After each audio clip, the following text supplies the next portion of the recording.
Kia ora friends, welcome back to my studio. I'm Gina, and in today's video I'm going to be talking through a couple of projects that I've got on the go, which you'll be absolutely familiar with if you've been following along on my channel, and also some that I have got in the sort of pipeline, so to speak, that I'm really keen to bring on board.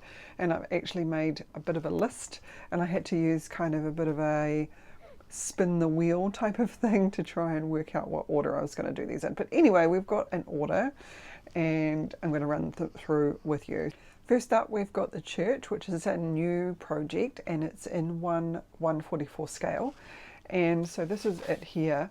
And what I'm going to do is actually build the project a little bit different. I've got some foam here as well that I want to create a bit more of a diorama with, and I'm kind of doing it a little bit Loch Ness-esque, using some resin and a monster sort of coming out of the water. So I'm keen to do that with the church on the banks. So I'm really to kind of see how I can pull that together, and definitely using more of a diorama type of approach to the miniature. So because this is so tiny, I think I can get away with probably about half the size of this piece of foam, so that will be quite good. Next up, we've got the Victoria, which is the 70s interior. So it's the Victorian Mansion, which I'm wanting to create, a very worn down, abandoned type of exterior with a really modern interior of the 1970s era. And I've got a 1973 House and Garden magazine which I'm using as reference for that, and the story behind this is that it's a photo shoot for a magazine, and all the company needs to do is fix up the inside. They're definitely not taking any pictures of the outside.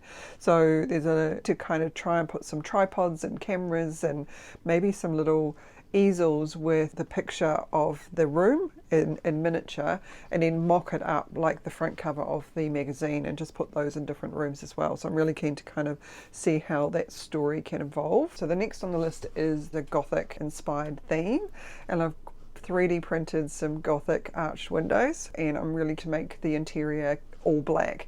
And what I'm going to use is my little red Chesterfields, and the accent colour is going to be red inside the build. So I'm going to maybe do some red curtains, and I'm really keen to create a chair, not the chair that I've got actually sitting in the piece.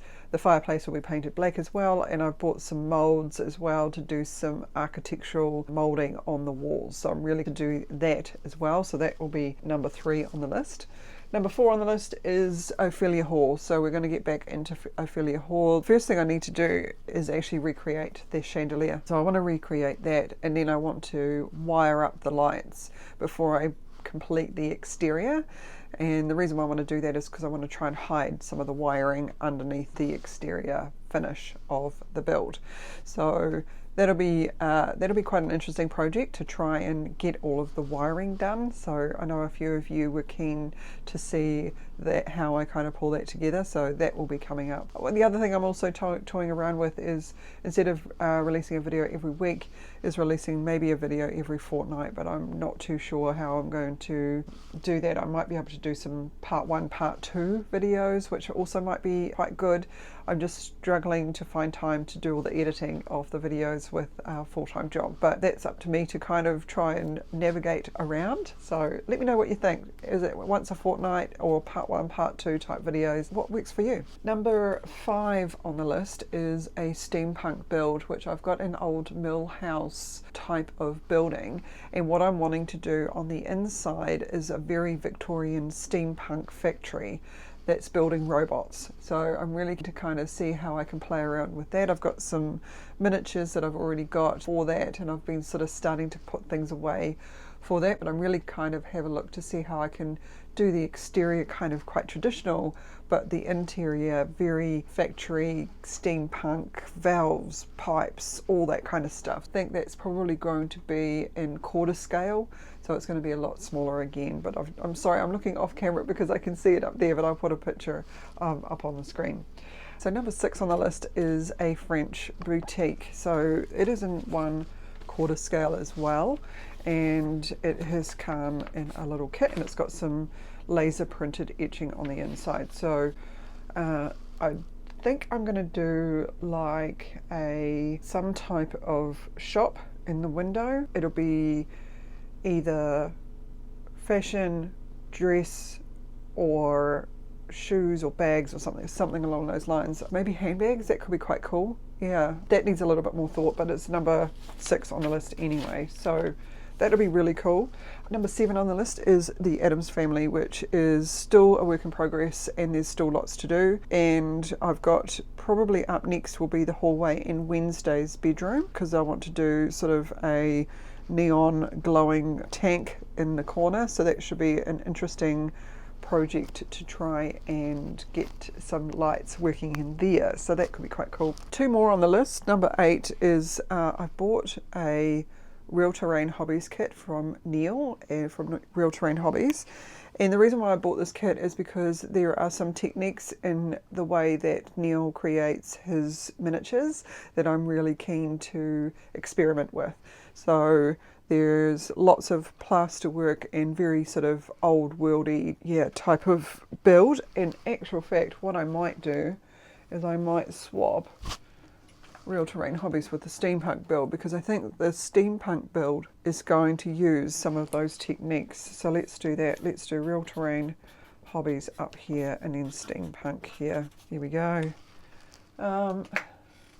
There we go, changing things up already. And the last thing on the list is a book nook, which is a very Mediterranean styled book nook, and that's where I want to use all the plates that I've created out of polymer clay to recreate a picture from Sidi Bou Said, where I went on holiday a number of years ago. Sorry, I can see Loki just jumped up onto one of the tables there, so there you go. Once this video comes out, I'm probably going to be starting on the church project, so I don't have anything to show you today, but I just wanted to talk you through some of the things that I've got coming up in the channel, which is pretty exciting.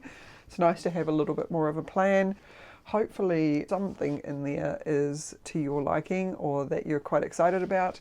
I'm excited for everything on the list. It looks like a lot, but I'm hoping that I can get a couple of these finished before I move on. There are some larger pieces like Ophelia Hall and the Victorian and the Addams family, which will be ones that which will take a little bit longer to complete, but I'm okay with that.